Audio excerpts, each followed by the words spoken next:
anything like that? Not that I'm aware of. That doesn't mean they don't exist. But I was just talking with the president in our national security team. I wasn't made aware of any conditions, but if they exist, I'm happy to provide those. Which White House official made the decision to bar the AP reporter from the Oval Office and the diplomatic reception room last night? Well, first of all, let me just set the record straight.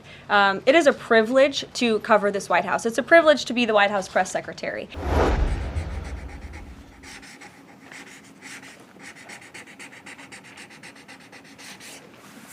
Okay, that solves that problem.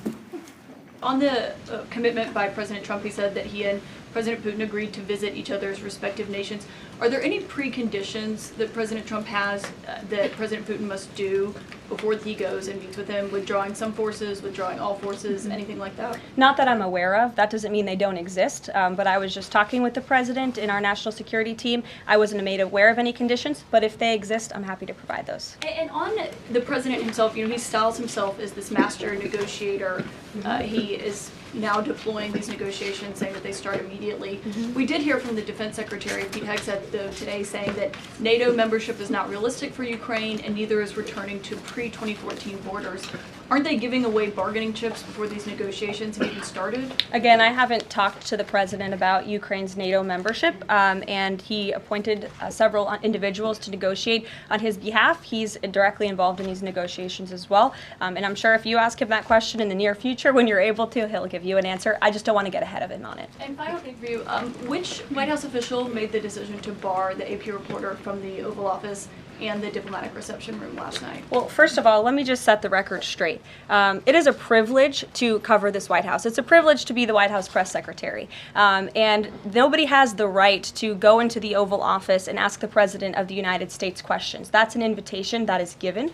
And there are hundreds of outlets on this campus, many of you in this room who don't have the privilege of being part of that pool every single day and getting to ask the President questions. We reserve the right to decide who gets to go into the Oval Office, and you all have credentials to be here, including the Associated Press, who is in this briefing room today. But isn't it retaliatory in nature is the argument, because the reason that the AP was barred, which they said was because they're not using the phrase Gulf of America, they're using Gulf of Mexico in line with their standards.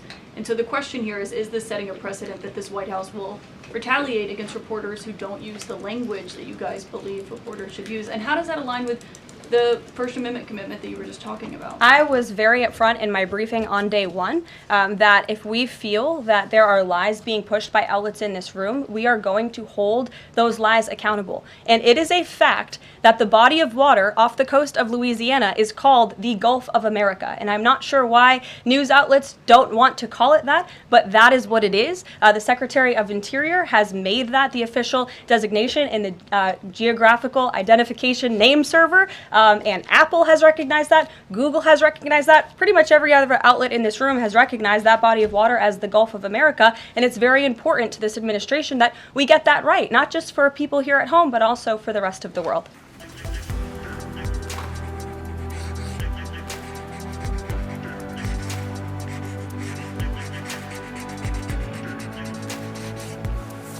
Okay, that solves that problem.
Don't miss out. Log on to oneindia.com for more updates.